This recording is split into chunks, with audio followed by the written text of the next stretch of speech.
the 57th governor of Missouri. He served as lieutenant governor by winning 110 of the 114 counties in Missouri.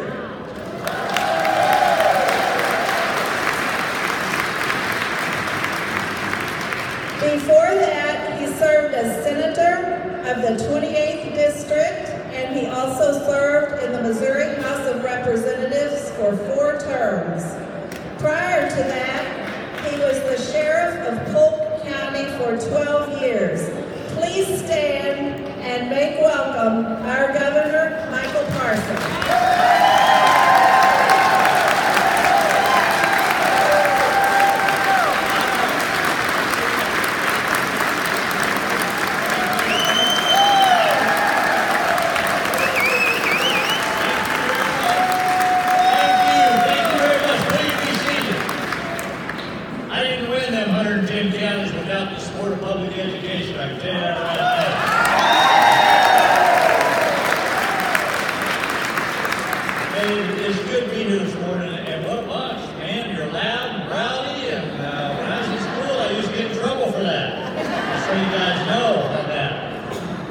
Share a story with you real quick before I say many remarks here this morning.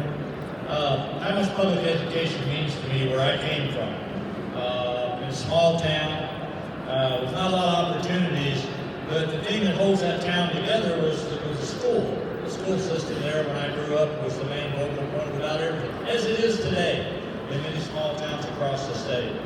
But one of the things that when I was a kid, you know, I struggled a little bit with education. I didn't try as hard as I should try. You know, I got sidetracked by a lot of other things, whether it was sports or cars or girls. There's just a lot of things, distractions back then. But there was 2 teachers in my life that I remember well, and I don't know whether they're here or not. But about when I was in the state senate, you guys were here for your annual day like you are today. And we went real late to Senate. Like 5 o'clock in the morning. All your speakers that were lined up, most of them were senators that day, and there was nobody here for the speaking. And I come into the Capitol because I had to come back to some early meetings, and I remember somebody talking, I don't know if it was Jim or who it was, but somebody says, hey, would you be willing to go up there and speak to the retired teachers across the state? You know, so I did. I basically come through here, I jumped up on stage, and said how much I appreciated the same open remarks. And I made the comment about those 2 teachers that if it hadn't been for them, I wouldn't have graduated. That's just the truth about it. Not only that, if it hadn't been for them, I probably wouldn't have served in the United States Army. Probably wouldn't have been a sheriff. Probably wouldn't have been a legislator. And I wouldn't be the governor of the state of Missouri if it wasn't for those teachers that took the time to come in.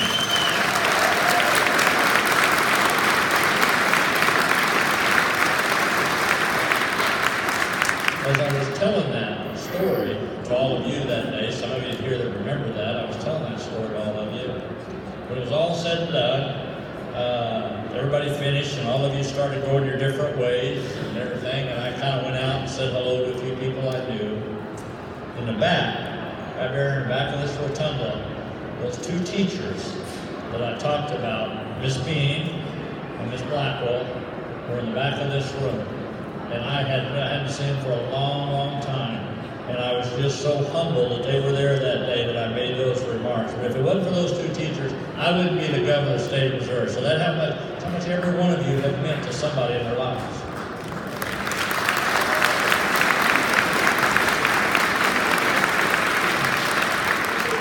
When I became governor, I need to say there was a transition period in the state of Missouri that we went through, and it was uncharted waters of what we went through and some struggling times. But the day I took that oath of office, I decided, how was I going to be the best governor of the state of Missouri I could be? And how was I truly going to represent the people of this state? Because the one thing I've learned in my career, you know, you can take all the titles you want. Take any of them you want, whether it's Army, whether it's sheriff, whether it's state rep, senator, or now even the governor. But at the end of the day, we are much like teachers. We are supposed to be public servants. That, above all, should be our calling when you're an elected official. Much like when you... Thank you.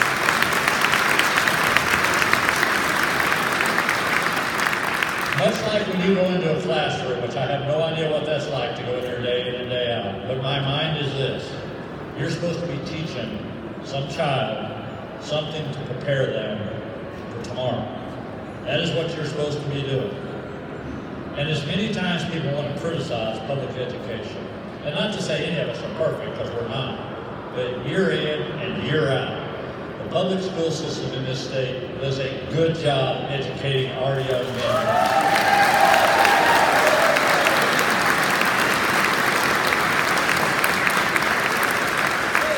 Recently, in the State of the State address I made to the General Assembly, there's a quote I made in there that somewhat means something to you also. And it's meant something very much to me as governor. I said leadership is not about being the best. And for you teachers, it's not about being the best teacher. What leadership's about is making the people around you better. And when I think of you as teachers, I think what you're trying to do is make people better every day. And that's what's important in life in general. Not just K through 12. It's about forever is what you're doing, and you're molding people's minds.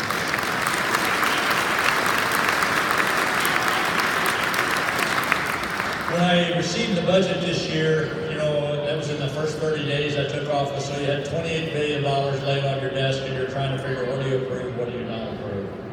And then this year I had to put together another budget after I signed that budget and prepare for this session. And one of the things that was important to me was to fully fund the education.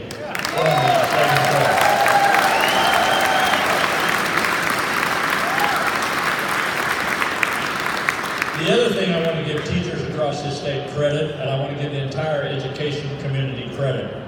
There's a shortage in the state of Missouri for workers, for workforce development, for skilled workers. And we know today that you probably just can't get by with a high school degree anymore. It takes post-secondary education. We know that statistically. You've got to have some sort of skills, you got to have some sort of training, community college or universities, whatever it might be. But it's the first time that I remember in my career that the education community is working with the private sector to figure out how to meet those goals. And I'm so proud to be governor right now, and I see those two entities coming together, trying to really fix and try to meet the demands of the future so our young kids can have an opportunity at quality jobs and stay in the state of Missouri. But that's what the education and private sector can do when they team up. And I'm so proud that's happened this year with a lot of opportunities. That's why I put $22 million in the state budget for a program called Fast Track for the people that didn't get that skill training, that didn't finish going to school at a university or something, that they now can go back and improve their skills, improve their education so they can do better in life, so they can have a better job, and they can be better on the economy of the state of Missouri. Those are the things that are important. That's what drives Missouri forward, is when we all work together. We in government, you in the education arena, and the private sector. That's who we really are and why we got to do a better job of that. And I thank all of you for being a part of that. I thank all the teachers that are here in this building today and around this state that are teaching in those classrooms, how important that is for all of us to work together. And you maybe have the status of retired, but I'm not going to give you that status, because I still want you to work. I still want you to help the state of Missouri move forward, and every one of you have the ability to do that. You know, the other thing I did is very important to me, as I travel the state of Missouri and I talk about different things, is one is the early childhood development. We have to face the fact that if we are going to change society as a whole, it's going to start with early childhood development. And we got to start it on the front end.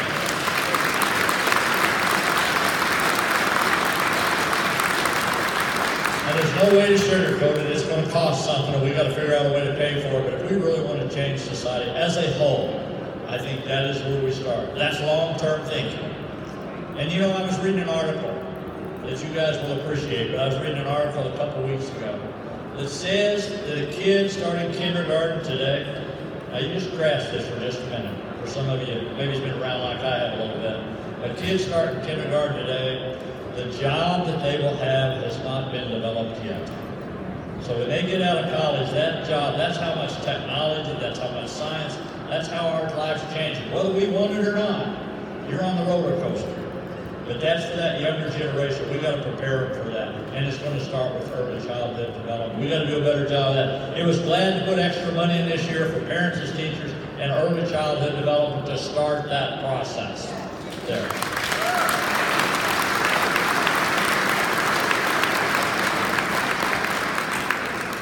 In closing, you know when a speaker says in closing that 85% of the people in the audience listen? So you teachers might have to keep that in mind, you know, sometimes you're doing it. Just say in closing at the last, and then kids will listen to you. Rest assured, our administration is committed to making sure our children are getting a proper education.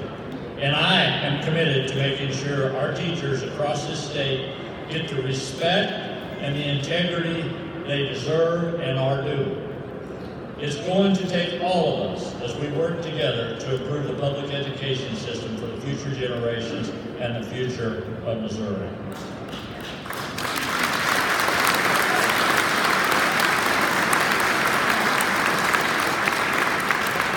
Now, I've covered several topics this morning over this and had the privilege of speaking to you as the governor of the state of Missouri, and I'm humbled to do that. But there is one subject that I'd like to finish with. Your retirement system is your retirement system.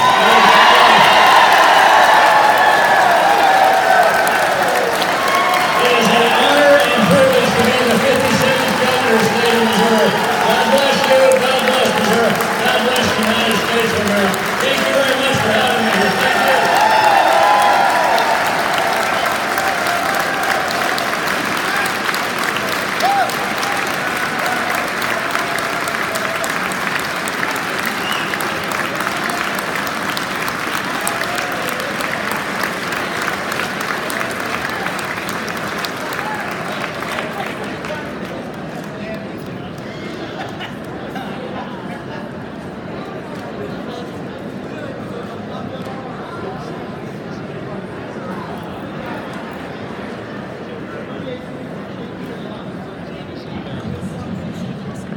That's what we came to hear, isn't it?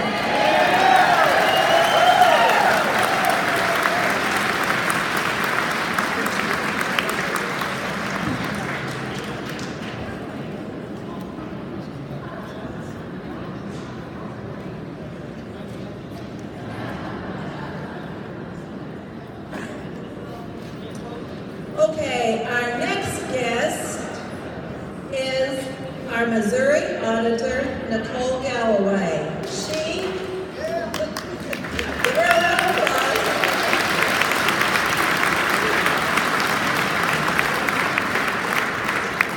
She has a Master's of Business Administration from MU and degrees in Applied Math and Economics from Missouri University of Science and Technology. Prior to taking office as state auditor, she served as Boone County Treasurer, where she managed a $100 million investment portfolio and a nearly $200 million in annual revenues. As auditor, she serves as the state's watchdog, uncovering millions in government waste, fraud, and abuse. Please welcome Auditor Nicole Galloway.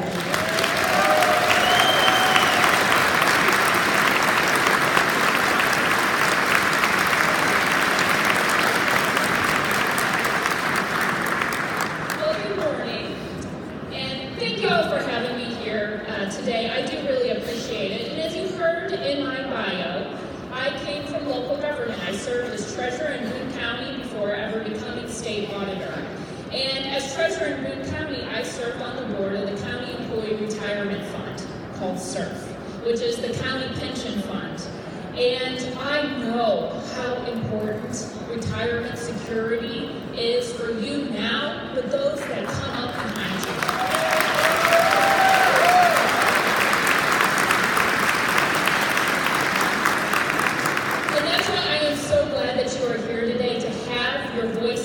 And to advocate for things that are important to you, your communities, and the students that you have brought along with you. And so thank you for being here today.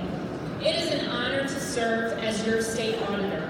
I am the independent watchdog holding government accountable for waste, fraud, abuse, and mismanagement of your tax dollars. The role of state auditor is someone very well suited for someone like me, who is passionate about numbers and fiscal responsibility and efficiency. For me, my approach goes to how I was raised. When I was younger, my parents taught their kids the value of hard work and a dollar. If I wanted something, I had to work hard to earn it and to buy it myself. I even paid taxes to my parents on my allowance. I've been paying taxes since I was 10 years old. But because I had to work and pay for what I wanted, it made me very vigilant about my money. And vigilant might be just a very nice way of saying frugal or cheap, and I will take it. But that's why today, even as it did back then, when I see money being wasted, when I see government wasting money, it burns me up, it makes me mad, and I want to do something about it. Just a few weeks ago,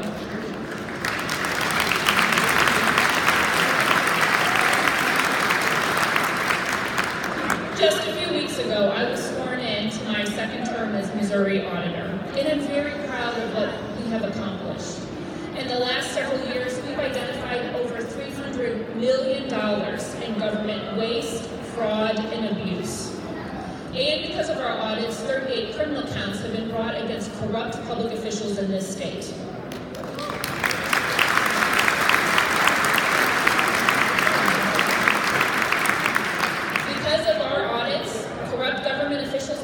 Out of office, received felony convictions in order to repay the money they stole from taxpayers. I believe government exists to serve the people and not itself. Everyone deserves to get the most out of government for the hard-earned money that they put in. And that's one of the main reasons that I have taken a hard look at our states, how the state has managed our finances here in Jefferson City. Missouri is in the midst of some serious budget challenges. Year after year, we see the state coming up short on funding priorities like education. Last year, I conducted a series of audits called the Budget Integrity Series to take a close look at the factors that have brought us to where we are today. Unable to properly invest in education, roads, and the health at levels that are keeping up, especially with the states that surround us. My findings included a lack of monitoring for legal expenses paid here within the state, hundreds of sales tax exemptions not being tracked, and millions in tax dollars being routed to corporations with no return on that investment. Time and again, politicians are unrealistic about the costs and benefits of policy decisions. We all agree. We want a strong economy and a good environment to create jobs and have wage growth. That's something that we can all agree on. But despite policies aimed at attracting businesses, and we have record low unemployment here in Missouri, we have just not experienced the same level of growth as other states. And the taxes paid by working Missourians tell a different story than what politicians have been spinning over the last decade. In 2003, individual income tax made up about 50% of the state budget, general revenue budget, which is the discretionary money here within in our state budget. Now, it's nearly 70%. That means that working Missourians are funding more and more of government from the money that is coming out of their paycheck. Meanwhile, at the local level, taxes keep going up. Policymakers in Jefferson City talk a lot about lowering taxes on Missouri families. But the reality is, a working family of 4 is paying higher property taxes at the local level, shelling out higher sales taxes on their kids' diapers, and having more difficult conversations around the dinner table about how to afford to send their kids to college. In a time when politicians are asking Missourians to foot more of the bill for government, the least Jefferson City can do is not take away our children's opportunities by shortchanging education.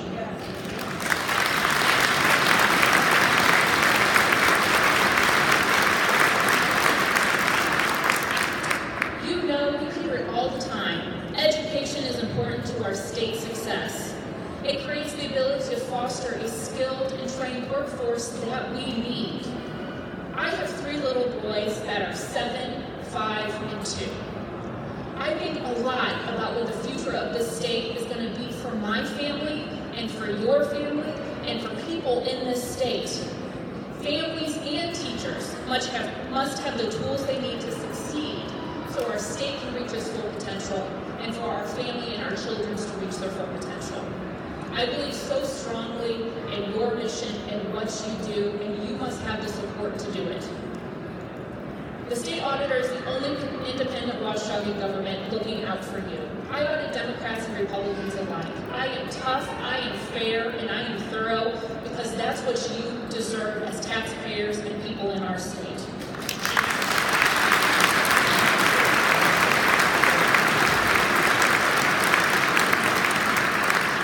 I appreciate the opportunity to visit with you. I appreciate all that you do, and I'm so glad that you are here advocating for what is important, because what you do here makes an impact in your school districts and the communities that you come from. Please know that my door is always open to you. Thank you so much.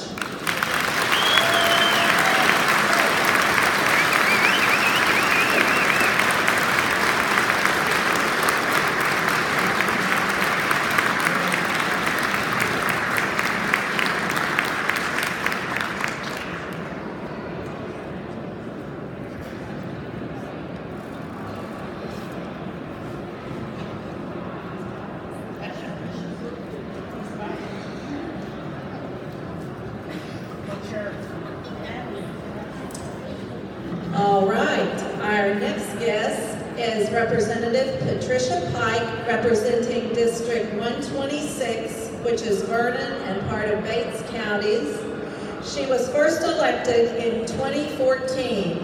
She has bachelor's and master's degrees and an advanced counseling certification.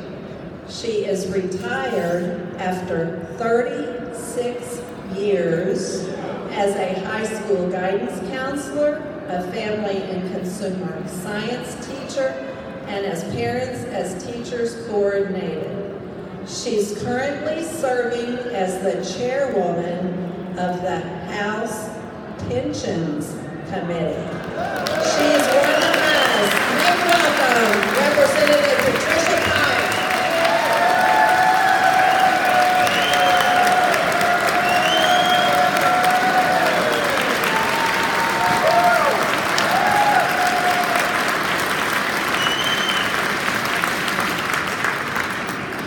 Welcome, MRTA members. It's so great to see you at the Capitol. And for many years, I was like you out here setting and participating in legislative events. And what an honor it is to stand before you today in a different role, but one that I think is very important. And I'm going to share just a little bit about what that is. Of course, I've got to say I'm wearing my red and smart. And of course, I've got to give a shout out to my district citizens from Bates and Vernon counties. I'm so proud of them. On a broader scale, it's an honor to serve as chair of the Pensions Committee. And I want you to know a little bit about what that committee does in the House. For one thing, there are several retired educators on the committee. And for another, a lot of the members have a finance and investment background. So I think we have a very strong House Pension Committee this year. We meet every Tuesday morning at 8 a.m. And we not only cover teacher retirement issues and pension issues, but also for state and county employees, for law enforcement. We cover a lot of the retirement and pension plans of the state. This morning we heard House Bill 623, which is the divorce pop-up bill, that all members can have that right to, if they go through a divorce, can go back and raise their retirement benefits for their self-use. And I see that bill passing through the committee next week and moving forward on your behalf.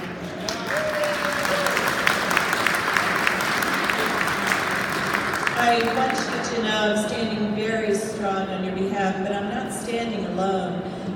Many of the people that serve in the legislature have been educators and worked in school districts. We have several new school administrators this year. We have legislators that are married to educators, have family members, and so all of us in the education field are working very hard to protect our pension system. I want you to know that serving on the pension committee is not just stepping into that role. We work very hard to learn the issues. I have a special attorney that works with me weekly that's housed in the Capitol in a pension committee that tracks all the bills, and so we're constantly talking about it. I have attorney support at the committee meetings, and of course our pension system is fantastic to work with. But, you know, MRTA plays a very important part also. And two phrases that I hear often are, there is strength in numbers, right?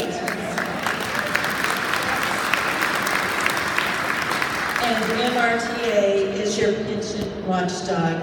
And I believe both of those are true.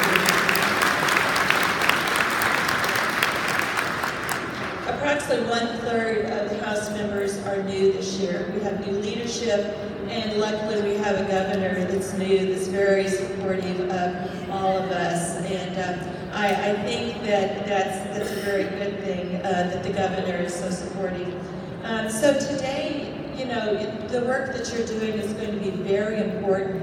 It's educating those new legislators. It's stopping by the offices of legislators that might be carrying legislation that you're concerned about. Your voice is going to be very important today. Follow-up emails when you get back home will be important. Those who stayed home and emailed or called today are important. You know, we're all very appreciative of your voice, and your voice is very strong. I just want to end with talking about the fact that we all have great memories of being educators, but you're not done. Okay, your voice needs to continue here at the Capitol. And although we're in session upstairs, we'll step out and visit with you as legislators. Come by when this is over and look up your legislators, and we'll step out in the hall and visit and by the offices this afternoon. And you know, it's just great to have you here. Keep up the good work. If I can ever be of support, I'm just a phone call or an email away. I'm proud to be an MRTA member, and I wish you all the best.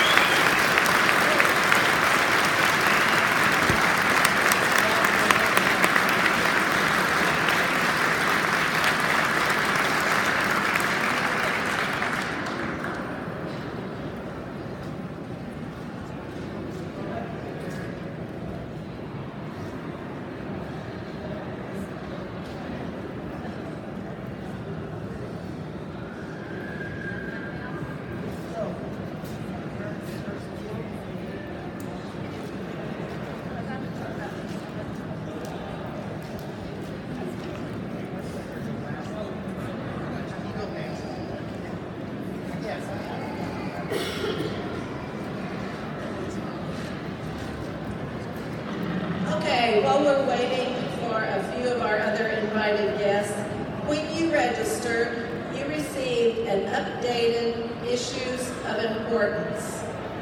You have those in your packet?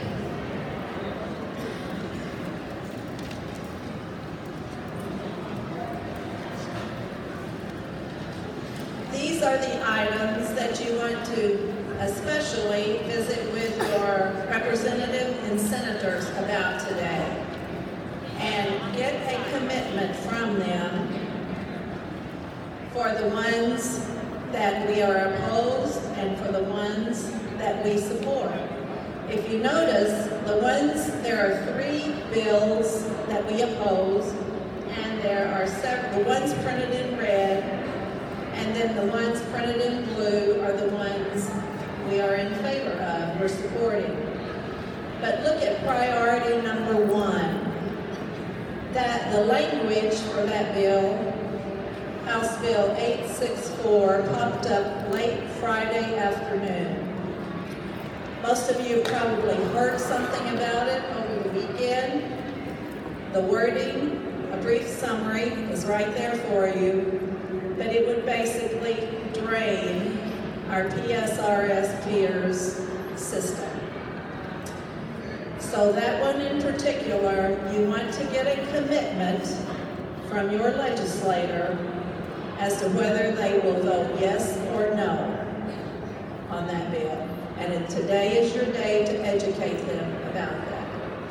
When you go on down to priority number 7, again, the name, the proposal on this one is Missouri Empowered Scholarship Accounts Program, and that is vouchers. And again, that will drain the pool of scarce education dollars that are needed for the public schools. And the one right after it, priority number 8, this bill is about charter schools. And charter schools are not subject to the same standards of accountability that public schools are. So again, these two would be a drain on the one pool of precious education money we have in Missouri.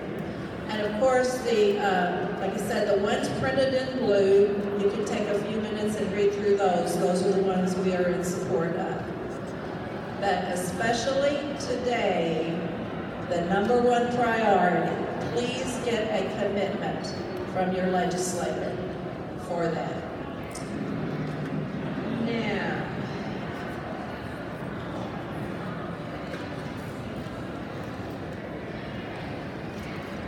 I do want to say thank you to KRCG for giving us some coverage. He was over here earlier.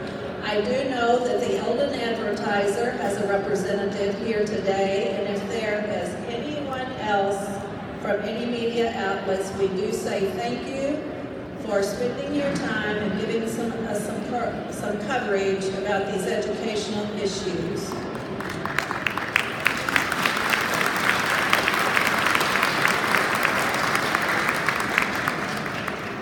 So I'm going to finish up here or close with, do we need and do we want public education in Missouri?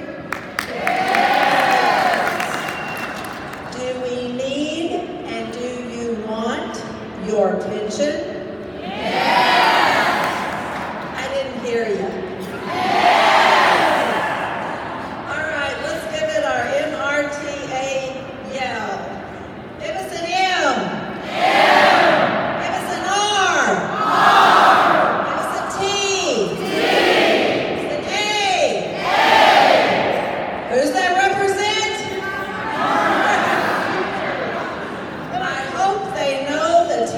Are in the house.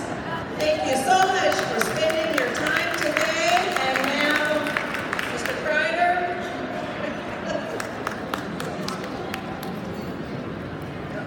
All of you probably know our executive director and a former speaker of the Missouri House, Jim Kreider.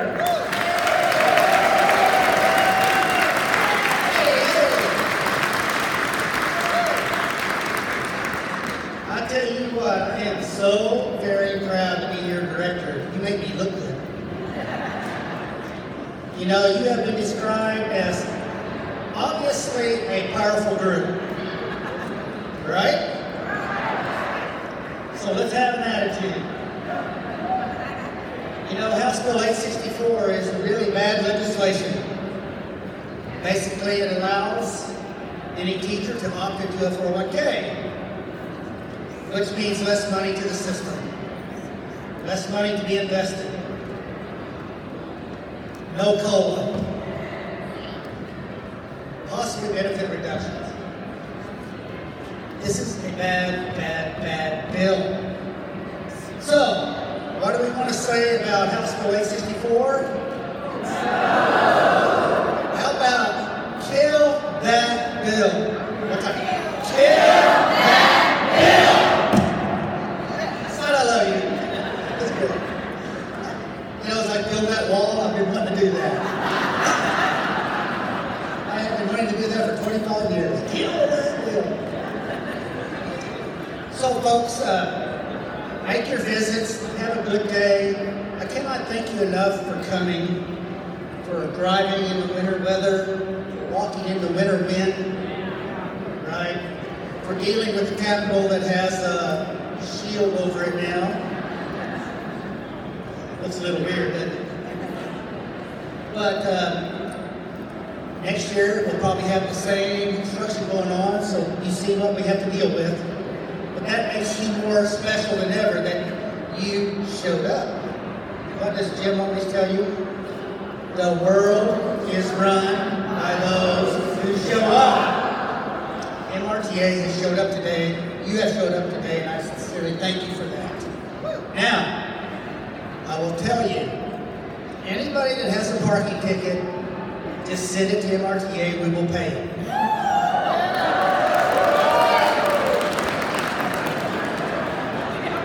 I'm serious, okay?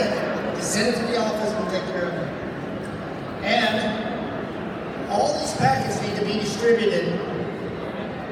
We had over 420 RSVPs, and I think we lost 100 of those due to weather, up north especially. So we need your help, if anybody would like to help distribute the rest of these packets to the office. All you have to do is go in and say, hey, we're from MRTA and we'd like to leave this with you. That's all you need to do. But it's important to see your own rep and your own senator. A lot of people want to go see Jared Taylor. You don't really need to see him. He doesn't care. You can't vote for him. Right? That's how it works. You make sure you see your rep and your senator and you ask them to oppose that bill. Kill that bill. Kill that bill. All right. I want to give a shout out to your MRTA staff. I don't know where they're at. There's Sarah.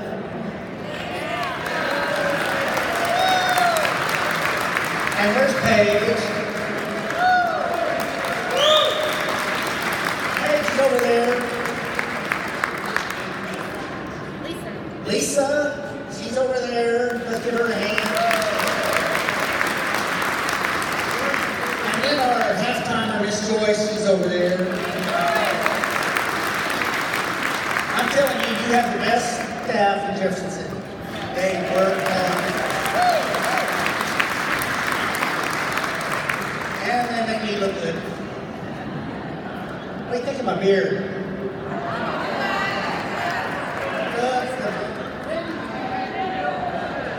I'll shave it off tonight.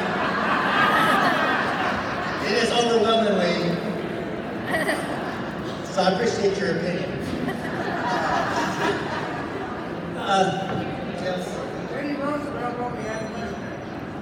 Roosevelt only had a mustache. So the world is run by those who show up. And I want to remember that and thank you again for coming. There's something else I wanted to say. I can't remember now. But I've been up here long enough. I thank you, thank you, thank you. You know what? You are making a difference, I'm telling you. We fight the big money and we've won so far. The question is, are we strong enough? Because they're going to keep coming.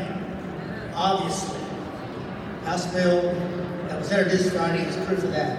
That's the Show Me Institute bill. That's a red sink fill bill. Okay?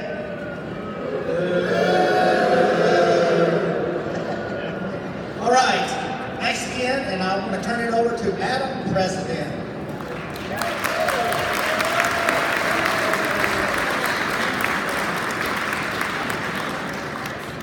And we'll close it out here. The threats against our pensions are real, and that's why being an MRTA member is so important. We have the strength in numbers to help fight against these threats. And we're here to help you have a peaceful, stress-free environment. As we've talked about before, less stress equals, anyone remember?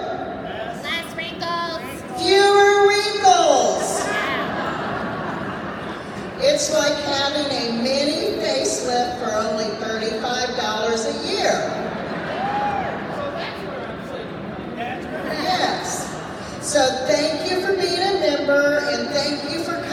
today